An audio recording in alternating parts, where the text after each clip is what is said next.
আসসালামু আলাইকুম। আপনাকে তো ঠিক চিনলাম না, কাকে চাচ্ছেন? আমি সাগরকে চাচ্ছি। ও ও তো ঘুমাচ্ছে। আপনার পরিচয়টা? আমি সাগরের স্ত্রী।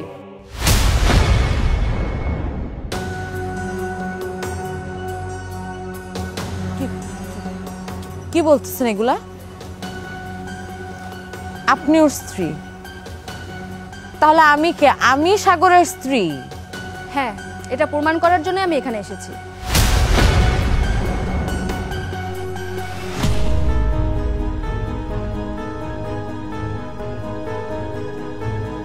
তুমি তুমি এই বাড়িতে?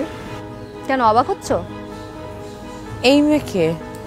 এই মেয়ে সব কি উল্টাপাল্টা কথা বলতেছে যে এই মেয়ে তোমার স্ত্রী? কি হলো, চুপ করে কেন আছো? বলো আমি কে। এবার বুঝতে পারছেন তো, তার কথা বলার কোনো শক্তি নেই, সে মাথা নিচু করে ফেলেছে। এবার তো প্রমাণ হয়েই গেল আমি তার স্ত্রী। আপনি হয়তো আমার সম্পর্কে কিছুই জানেন না, আর সে আপনাকে কিছু বলেও নি। সে কিছুদিন আগে আমাকে বিয়ে করেছে, আর বিয়ের কিছুদিন পর থেকে আমি একটা ব্যাপার লক্ষ্য করেছি, সে কিছু একটা ব্যাপার নিয়ে খুব চিন্তিত থাকে।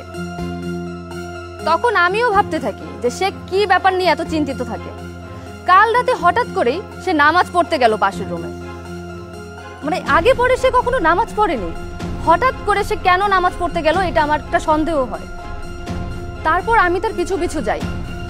যাওয়ার পরে দেখি সে নামাজ শেষে মোনাজাত করে বলছে, হে আল্লাহ, আমি অনেক বড় একটা অন্যায় করে ফেলেছি আল্লাহ।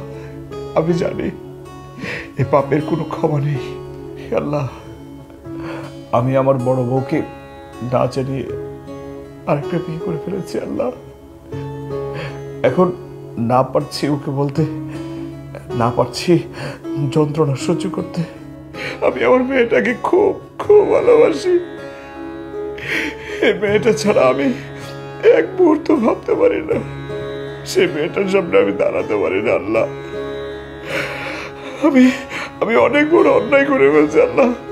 তুমি একটা সমাধানের রাস্তা খুঁজে বের করে দাও আল্লাহ।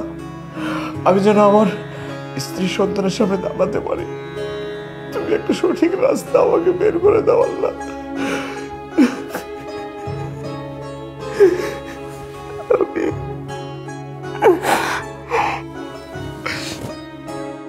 আল্লাহ আমাকে মাফ করে দাও, আমি 2টা বিয়ে করে অনেক বড় ভুল করে ফেলেছি। তারপর তো আমার জানতে কিছু বাকি থাকলো না। আমি এটা জানার পরে তার পিছু করতে করতে আমি এই পর্যন্ত চলে আসছি। তার মানে এটাই তোমার সেই পেরেশানি যার জন্য তুমি বুঝতে না,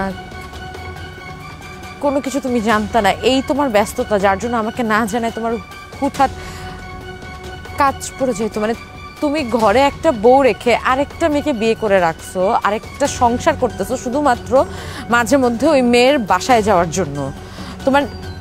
তোমার নিজের একটা মেয়ে আছে, এই কথাটা তুমি একবারও চিন্তা না করে আরেকটা বিয়ে করে ফেলছো।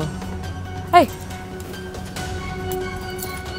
আমি তোমাকে কি পরিমাণে বিশ্বাস করতাম, আমি তোমাকে ভালোবাসতাম, আমি কি করি নাই তোমার জন্য, আর তুমি এত বড় প্রতারণা করতে পারলাম আমার সাথে। তানিয়া, বিশ্বাস করো, কেমনে কেমনে যে কি হয়ে গেছে আমি বুঝতে পারি নাই।